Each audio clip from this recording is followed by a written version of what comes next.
جهنميان جهنم ته لاړ شي، جنتیان جنت ته لاړ شي. زر کاله پس به یو جهنمي هغه आवाज وکي، आवाज به کوي یا حنان یا منان. په دغه الفاظو سره به د الله پاک نه هغه دعا غواړي. الله پاک ته به آواز کوي زر کاله پس یا حنانو یا منان. الله پاک چې کله دغه آواز د واوري، الله پاک په جبرئیل علیه السلام ته هغه حکم وکي، اے جبرئیل لاړ شو په جهنم کې زما یو بنده دی، هغه ماته آواز کوي، لاړ شو زما هغه بنده هغه راوله. جبرئیل علیه السلام به لاړ شي، هغه بنده به هغه راولي، د رب حضور ته به هغه پیش کړي. الله پاک پته هغه تپوس کوي تا خپل ځای چې دی نه هغه بیا څنګه موندو، تا هغه ځای په کوم ځای کې چې تا زر کاله تیر کړل هغه ځای هغه څنګه و؟ دغه جهنمي به ورته وایي اے الله هغه ځای انتهایی بدترینه ځای و، هغه انتهایی خطرناک ځای و، هغه ځای چې دی نه هغه انتهایی لوی د عذاب ځای دی. الله پاک ورته حکم وکړي لاړ شه واپس چې دی نه هغه ځای ته واپس لاړ شه، هغه ځای چې دی نه هغه ستا لپاره مقرر دی، واپس لاړ شه.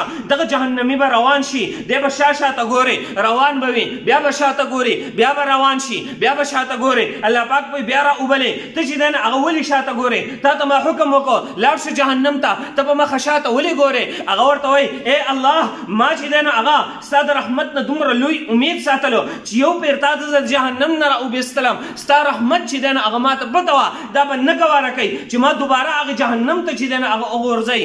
الله پاک ورته په دغه وخت کې ارشاد وفرمایي هر کله چې ستا زما د رحمت نه دومره لوی امید دی، ستا مغفرت مې هغه نصیب کو جنت ته چې دی نه هغه ځم.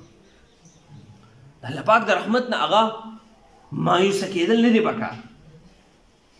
بل حدیث کې راځي دوه جهنمیان به هغه راوستلی شي، دوه جهنمیان به د قیامت په ورځ هغه راوستلی شي، د جهنم نه به راویستلی شي.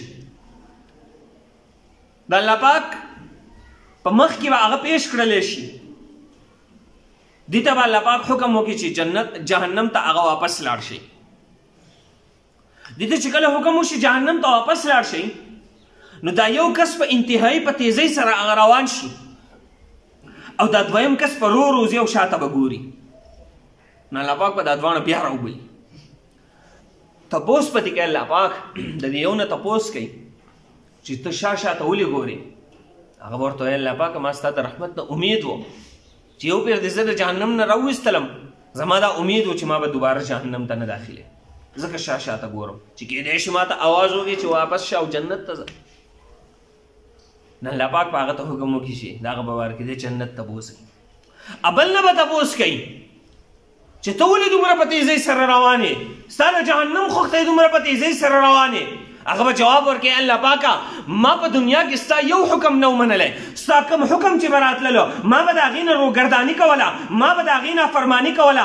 نن په دې قیامت په ورځ باندې، نن په دې آخرت کې ما دا سوچ وکړو چې ما خو په دنیا کې د رب یو حکم نه دی منلی، نن ما ته رب حکم کوي چې جهنم ته روان شه، نن زه د خپل رب هغه حکم منم، زه نن په دې کې هغه نافرماني نه کوم، نن چې دی نه هغه زه د دنیا په شان نافرماني نه کوم، ځکه زه په تیزۍ سره چې دی نه هغه جهنم ته روان شم. نو د الله پاک رحمت په بجوش کې راشي چې تاسو په دنیا کې په آخرت کې هم زما د حکم چې دی نه هغه دومره خیال ساتئ چې زما د حکم هغه نافرماني نه کوي. لہذا د په باره کې به هغه حکم وشي چې جنت ته هغه داخل شي، دغه کس به هغه هم جنت ته هغه داخل شي. الله پاک وایي جنت ته داخل